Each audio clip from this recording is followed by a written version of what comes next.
Welcome back to my channel. This is Lady Firesnow. This is Quake Theories.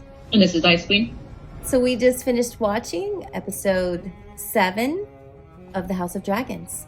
Yes, we're almost to the end. Overall, the episode was great. Oh my gosh. I don't know how they keep getting better, but every episode, I'm just so blown away. Ice Queen, I hear you have some great game gossip for us today. Yes, Quake's Theories had mentioned about how dark it was. As I was reading through an interview, they were saying that there is no artificial lighting on set. Everything they wanted as realistic as possible is nothing but fire. The set gets so hot, the actors say that there are times that are miserable. Really? Is what the article had said. That's quite interesting. It's obviously that George R. Martin is involved because they're doing pretty good with following the book. It reads like history, I should say. They're giving us more than the book gave us, but at the same time, they're keeping true to the book by just jumping in time. We can see that already in the previews for the next episode, that they're already going to do a jump again. They're going to jump again. It looks like probably another 6-10 years, because Aemon is grown up. As hand, I speak with the king's voice on this and all other matters. Tomorrow the High Towers land their first blow. Those vipers rule in my father's name. To King's Landing, then. The sea snake has taken a grave wound in battle in the Stepstones. Who will take the Driftwood throne? The crown cannot stand strong if the House of the Dragon remains divided. This is a matter of blood, not ambition. This is a trap. Nephews? The threat of war looms.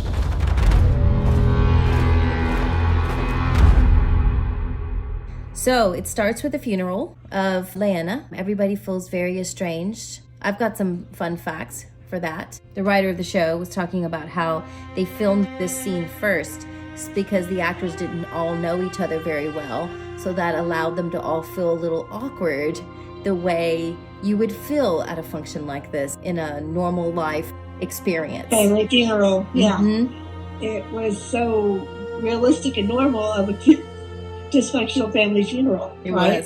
was very much all so. All kinds of things happening, right? The uncle's words, I don't know if he did that on purpose, right? All the words he was saying. Runs thick. They even laughed. I don't know why he laughed. I don't know. I can't remember what was said before he laughed. He's laughing because all the words that he's saying are representation of how the line that's supposed to come after Rhaenyra, her sons, are not Lenore's. They both have blonde hair, and the kids have brown hair. I mean, it's very apparent that those are not his children. So therefore, the bloodline would not run thick.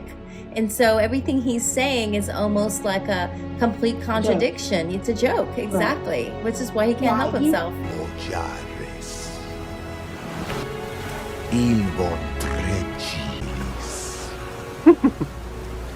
Enembar masti ba embryod amozil. So the next big thing we see is Aemon and Rhaenyra walking on the beach, and I'm like, oh my god, somebody's gonna see them. Yeah, but I loved it. I loved it. She really let it out. She really was like, you left me. I do call this episode "All the Secrets Are Out," right? Everyone's spilling their dirty laundry. Yep. I fast forward through the scene. Sorry. I saw that coming, but I didn't see it coming this fast. Like, I thought we'd have an episode of flirting, hinting towards it happening real soon. No, they just jumped in like they didn't skip a beat. Like, he wasn't away for years on years. I don't think that goes away, though. They've always had a love for each other. He's always wanted to be with Rhaenyra. I think he sort of loves her, if you will, and the way he had already stood by her side in front of everybody after Alicent cut her. Mm-hmm.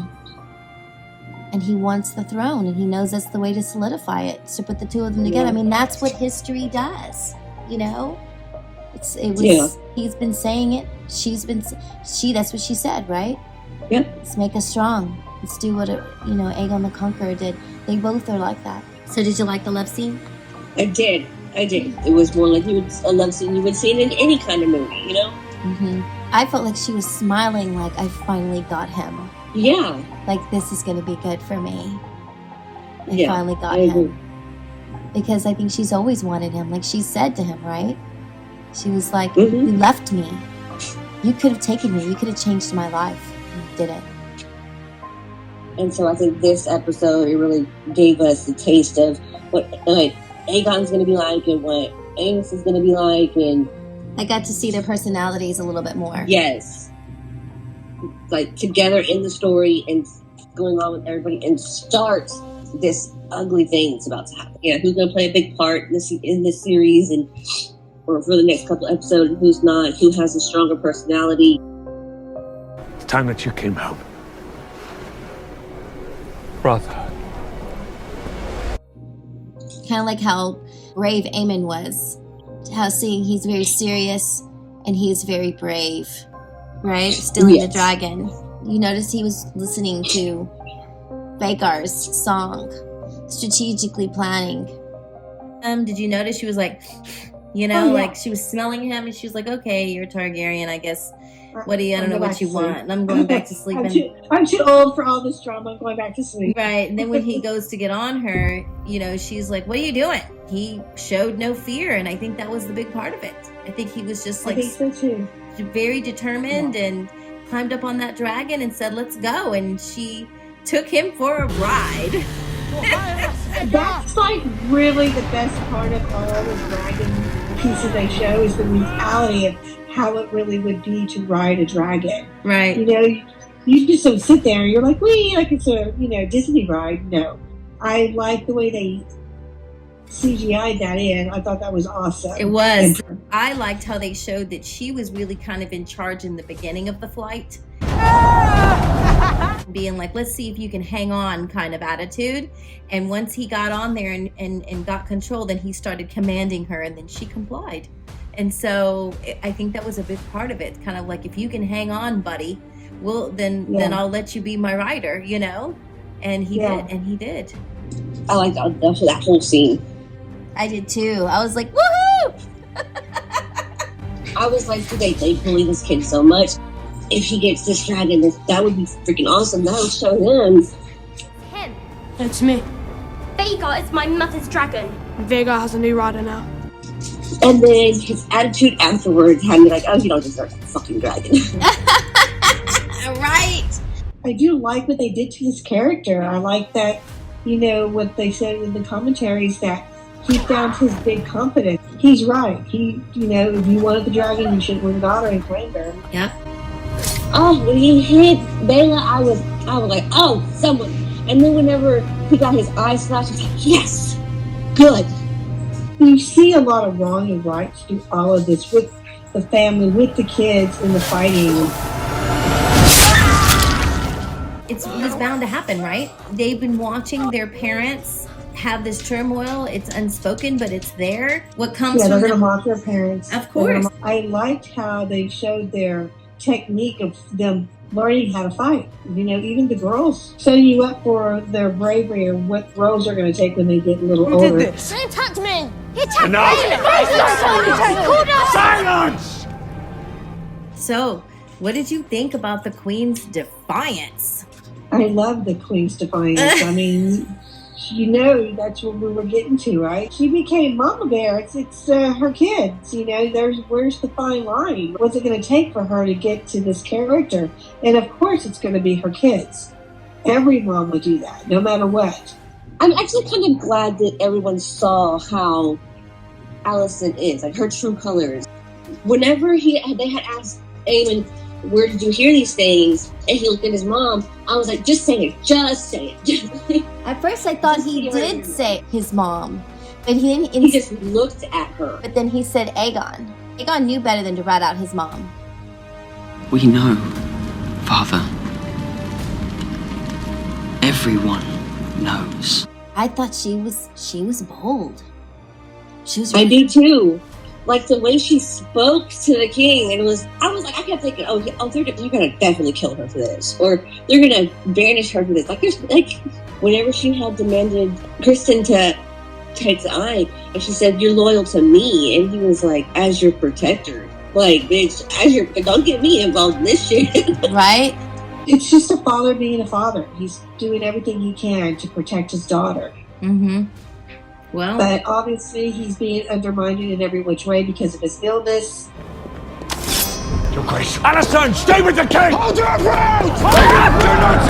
She just cut Rhaenyra, like, and the way she's trying to basically kill one of the princes. Like, but then no, he's just like, the matter is over. I'm just like, dude. Now they see you as you are. You know what it kind of reminds me of? My husband is kind of old school like that. He's like, women just talk and they fight and it's ridiculous. Just whatever, ignore them. That's kind of how he treated them, right? Mm-hmm. Like they said in the commentaries, it's so true. And he's like, that's it. I'm not having it. That's anybody who says anything again and cut their tongues off. Anyone whose tongue dares to question the birth of Princess Rhaenyra's sons should have it removed. I may have lost an eye, but I gained a dragon. That's a very big thing. Having Vhagar on their side, and even Otto said it to Alicent also. He was right. It was a big win for us. Otto knows there's dragon fighting coming. You're finally here to play the game. He said it. You showed up. He was smiling at her behavior. So then we have Lenore's and Rhaenys conversation. When he comes in like, I missed it. What happened? First, I was like, oh, now you want to be a husband. Now that I'm rooting for Daemon, you want to come along and be loyal husband and send your little plaything away. And then I felt kind of bad for him. And he's like, oh, I'm going to be the husband you deserve now. And I'm just like, but then you're going to be so unhappy. And later on, we find out that this conversation is very important. Right? Because apparently, they made an arrangement, right? They made an arrangement. Arrangement. Because at first I was like, no, they're not. He just went and he said he was going to be he's going to be there for her. He's going to be better for the kids. And then you're going to go and kill him. And then once I saw them pulling the body out of the fire, I was like, oh, that's not him. You knew. I didn't. I totally didn't. I didn't. I really thought he killed him there because I thought when we see Daemon talking to Carl, I thought he was actually paying Carl to kill him. But in reality, he was paying him for a setup. There's got to be a reason for them to burn his upper half of his body. His lover isn't going to kill him. Because that was his lover that went after him. Yeah, that was kind of strange, right? And then there was no motive, and I thought he's just going to turn on him. I thought that was very smart filming. I like the way they did that in writing and putting that together like that. And as they're talking, it's playing out, right? I liked it. I liked the ceremony. I did too. I did too. I liked the ceremony, the way they did it. And they were dressed the old Targaryen ways they were doing. They both believe in that old Targaryen ways. They don't care what anybody thinks. They believe in that. Right. He's been saying it from the beginning, just like Aegon the First, right? Just like Aegon the Conqueror. He said that a lot through the series, and she has too. I think they make a good match, honestly. The ending, I was just like, that was great. I love that. So you think we're going to see the king die next episode? I think so, yes. Everybody's sitting on that throne. I did notice that. Different people sitting on the throne. It's gonna get good. Every episode is great. It's easy to stay submersed in the show. I think every episode has been excellent. I could not be more pleased, honestly, and I cannot wait for the next episode. I think I say that every week. Well, thank you for being here with me today, and thank you all for watching, and don't forget to like and subscribe. Thank you. Ice Queen says goodnight. Queen Theory says goodnight. And Lady Fire Snow says Dracarys.